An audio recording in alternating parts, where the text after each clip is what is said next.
All right, let's get to this news. We just got confirmation this morning that Damian Lillard has torn his Achilles tendon. They confirmed with an MRI this morning, but in Bucks Pacers yesterday, Dame went down on a play after a non-contact injury. Everyone was already fearing that this is what it was, and we got confirmation this morning. What's your initial reaction to that news, Will? I was going to enjoy the Bucks' downfall in a way. They made this Dame trade. I thought it would work better than it did, honestly. I was a Yeah. little more worried about that pairing than what ended up happening. They weren't as threatening and didn't have as much success, and there was injuries throughout their time together. Nothing as serious as this. But this puts a damper on any enjoyment of seeing the Bucks kind of going down. I thought I've been saying for multiple seasons that Giannis might ask out as soon as they have any lack of postseason success. And now I just feel like this makes it way more likely that he would ask out because how can he wait for Dame for another season? He's going to be completely out with that much money on the contract. That is they're in a very tight Yeah. situation. So as much Very. as I feel sad for Dame, I just start thinking about like what it means for Giannis and the Bucks immediately. And of course I ask, is this like the end of Dame's career? But I don't really know. It's Damian Lillard, how old is he right now? I think he's 34, maybe? We're I going don't to get the know. actual number here. 35, 36. Damian Lillard, age. I actually should have known this. He's 34, so I was right. Okay. Turning 35 in July.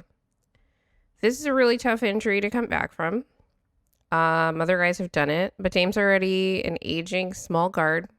Already started to see some of the, impacts being on the other side of that aging curve over the last 2 years, right? He arguably peaked 2 seasons ago, so the Blazers sold high on him there. He goes to Milwaukee over the last, and he's been there over the last 2 seasons, and it was against his will, right? He wanted to be in Miami. He was going through a pretty, apparently, like, nasty divorce and has had, issues. It was more so last season that at least the stuff was made public with trying to, schedule, like, time with the kids and, like, all of this stuff. Very complicated situation to be in. Makes it through this season. The Bucks have that awful start. They were 2-8 to start the season, and then they came back to be a top. They were before he went down. They were a top, I think, 4 or 5 team in the East, and then after his injury, they slipped down to. Is it 5? Not 6, because the Pistons are 6. But within like a game, actually, that was like a question at the end of the season. Make the playoffs. He not went down. He had the deep vein thrombosis that had him miss the second half, like the last like month and a half of the season, something like that. Comes back from it surprisingly. Like nobody thought he was going to come back this season because usually guys are not back within weeks of being on blood thinning treatment. Coming back to play professional basketball, tries to give it a go in the playoffs. I can't remember if he came back for game 2 of this series. I think he did. And then the Bucks actually win game 3 in dominant fashion. So I was actually thinking like, oh, maybe Milwaukee could make this series interesting. Obviously, that doesn't happen in game 3. And I don't think that Dame's injury is why the Bucks lost this game. It was kind of midway through and the Pacers were way ahead and controlling for most of it. It's just a really crazy timeline when you spell it out like that, from Dame's perspective. And now he's going to be out probably like a season, if not half the season. And who knows? The timeline for recovery on Achilles injuries is quite variable. It's almost, almost would have been better if this happened halfway through the season. Because you would have, at that point, you would have known that he would be back at some point relatively early next year. Um, Yeah, I don't know. It's just if you're going to be out at least a year, and then as soon as you're like four clear to to 12 play, months. And it's like, it's so variable is the thing. Like, Brandon Clark missed a season and a half. We know Deron Holmes is probably going to be playing in Summer League next year. I mean, more than a season and a half, because Brandon Clark, he had his injury at the end of the 2023 season, missed. Oh no, so not a year and a half, because he came back like 3/4 of the way through the next year. So about a year for Brandon Clark, who's younger, but he's also a big, like, the bodies are just very different when it comes to this injury. And it saps you of explosiveness, which, however you view Damian Lillard's game, is or isn't a big part of how he, you know, of his bread and butter and how he plays. yeah, I don't know how long it took KD to come back, but KD has, I mean, it's not like he's dropped off super significantly since it happened to him. He was probably younger when that happened to him, but, or like compared to Dame, but Kobe Bryant had this injury and never looked the same. And so sometimes people say this is one of the worst injuries you can have for an NBA player, especially when you're older. I don't Especially know like if, a star, yeah, and I don't know right? if, yeah, because it's a Just lot because of the of pressure. usage. Mm-hmm. But I don't know what is going on with, I don't think there's any difference in surgeries and how they repair it. Maybe they're getting better at like physical therapy for it and rehab Yeah. techniques that allows people to still be able to play even with a repaired Achilles. Dame's smaller. I don't know if that'll affect how he's I don't able to know if play that when he comes affects it back. negatively or positively, honestly. I think it should be okay because it's like less weight. You know Yeah, what I mean that you're putting that's on true. it, but he needs to be quick though. So it's like, yeah, I don't know. Yeah. I guess I hope he comes back, but I don't. I think if you're expecting him to be the Dame of old, it may Yeah. not go that way. Which that was already a question based on how really the last two seasons of his have proceeded. And, there's questions about like, was that just like the fit in Milwaukee, or is Dame just again on the other side of that aging curve? It's a really, really tough situation, and I I just feel really bad for the guy. I wonder what Milwaukee's gonna do.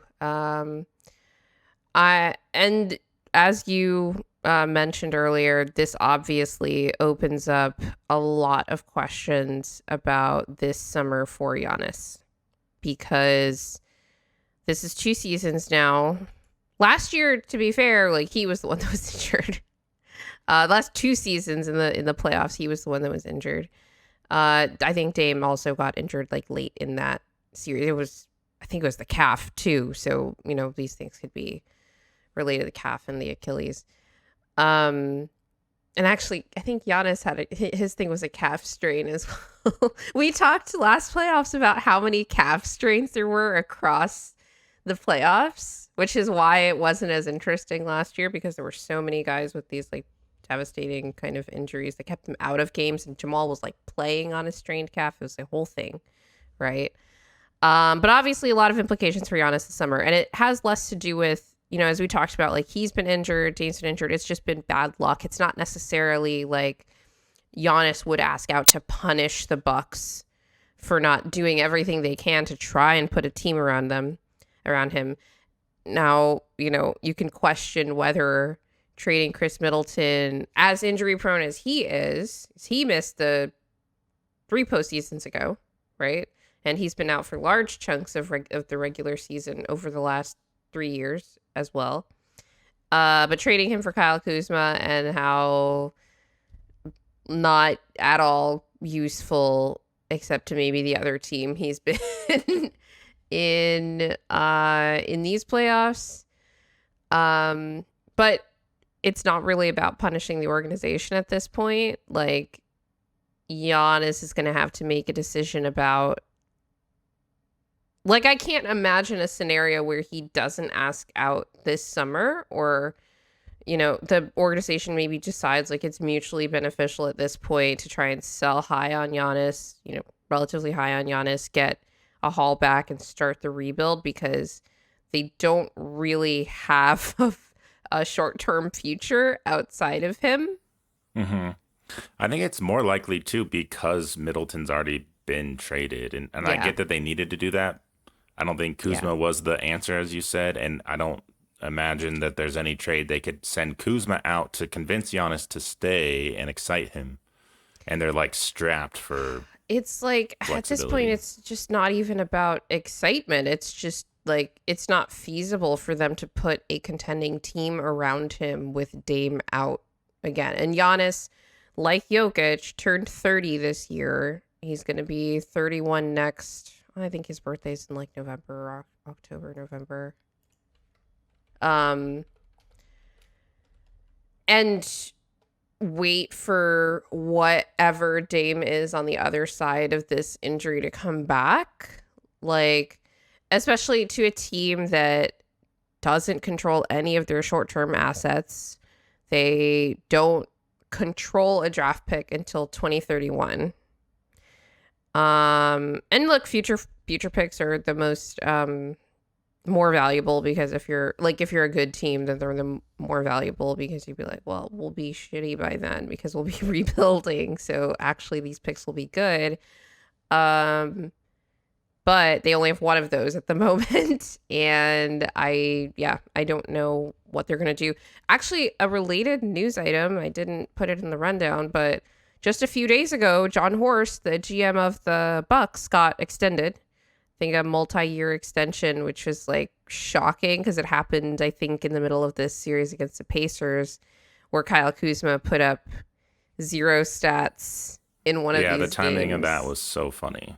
Um, But yeah, maybe they yeah, trust him to do a rebuild of some kind. But they probably weren't envisioning that when they extended him. But they have no choice but to trust him now, or they they weren't could. envisioning that because they should have been. I think like even if this Dame injury hadn't happened, nobody expected the Bucks to do Yeah, they would anything have this lost year, this series right? anyway, I think. Um, and I guess like to be fair, if Dame hadn't gotten injured, the situation that the Bucks are in is that Brooke Lopez is coming up in free agency again this summer.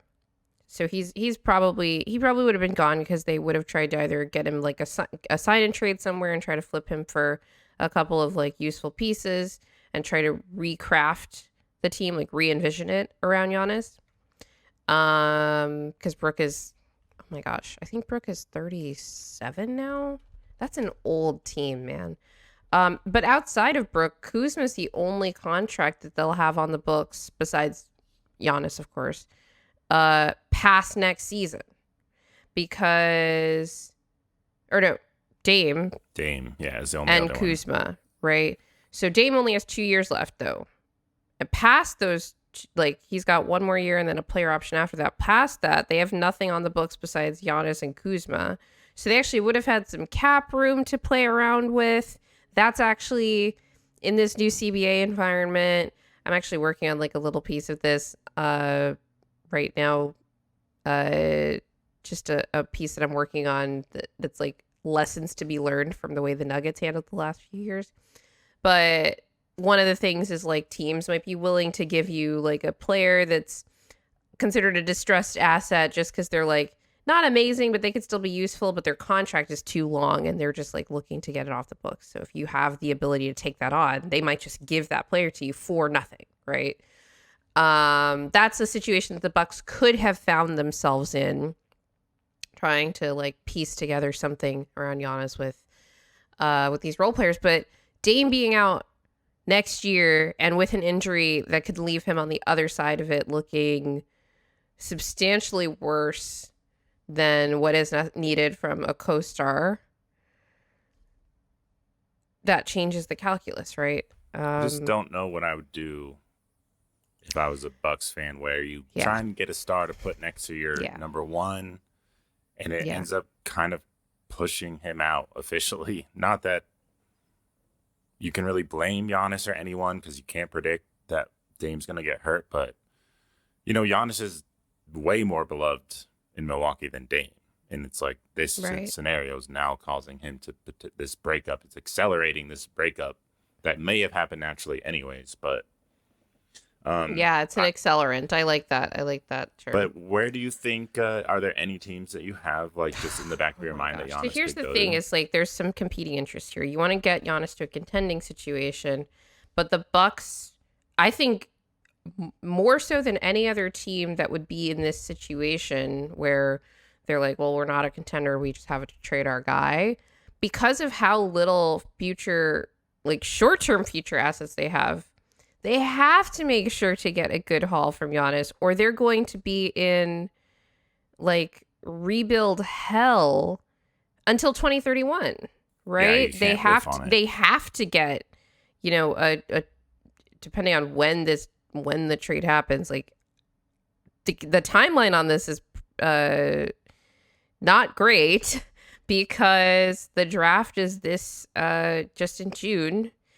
And if they want to be able to pick in this draft, they're going to have to try to trade Giannis before then. 2025, 2026, 2027, right? To try and, get some good, like, lottery picks over the next few years, because they're going to suck, but they're not going to control their picks, right? I think part of it is they have some pick swaps that Portland owns right now. But then there's like for the next 3 years, their picks are just out. Like they won't have any. So they have to get something back for Giannis that's really good. Not like the Luka package that Nico got, which is like I would be shocked if the Bucks went that direction where they tried to go like star for star, and like still keep up being a good team, because I think Milwaukee is an organization that understands the situation they're in. They need to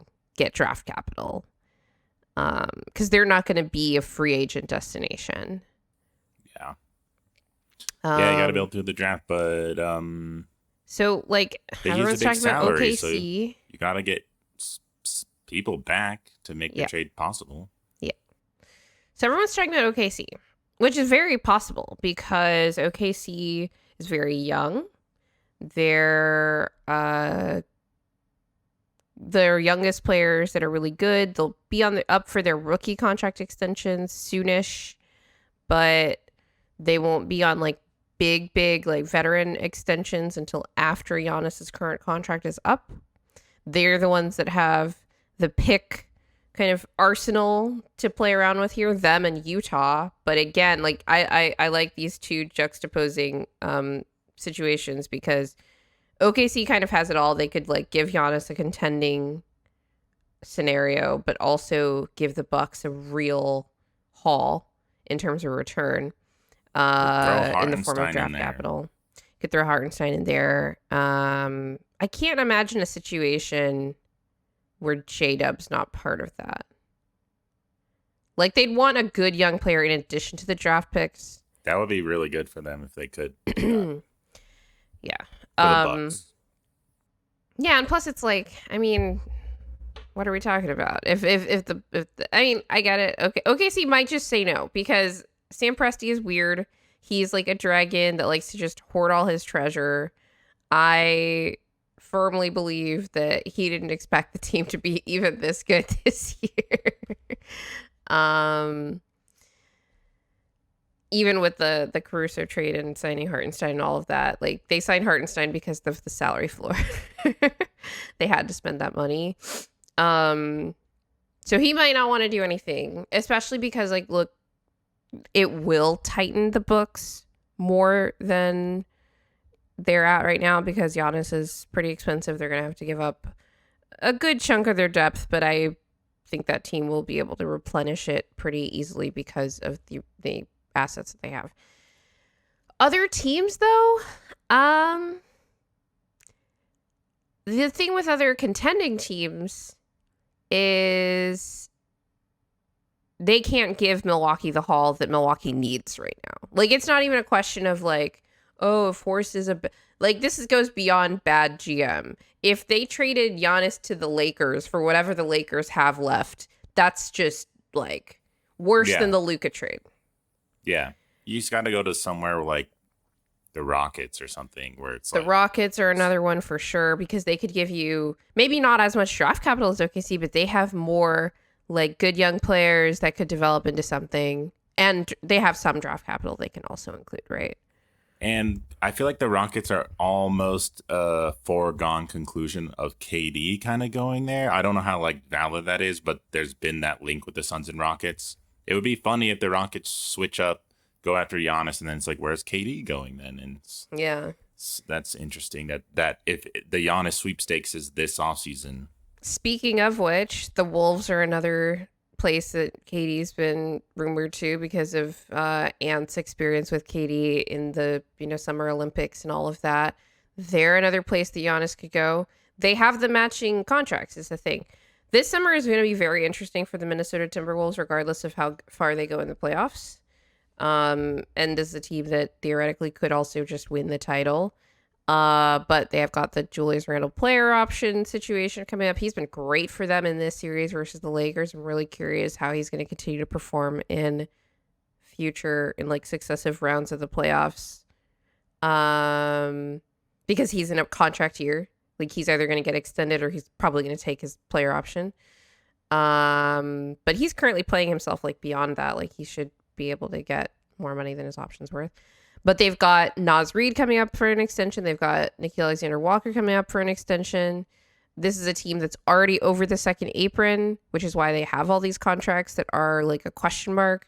But it also means, if you trade these guys before free agency is open, you could trade them as expiring contracts, for example.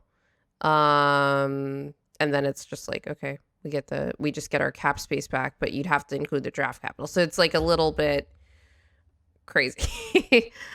Brooklyn is another place, right? They'd be like Utah, except Brooklyn also has the delusions of, maybe not delusions, because it's Brooklyn. It's not Salt Lake City, where they are like, well, come here. We'll give Milwaukee a haul, and we'll also attract free agents because we're New York City. Which is, that's what KD did, right? When he went there. So, yeah, it's going to be a really interesting summer. I think Giannis is going to ask out, because what I was going to say earlier is I can't imagine a situation where he doesn't ask out this summer and then doesn't just retire a buck. Like, if there's a time, this is it. Definitely. We'll see. If you like our content, please remember to hit the like button and subscribe. Hit the notification bell. Use it to keep up with the show and never miss an episode. And always remember, Will, winning is fun and losing sucks.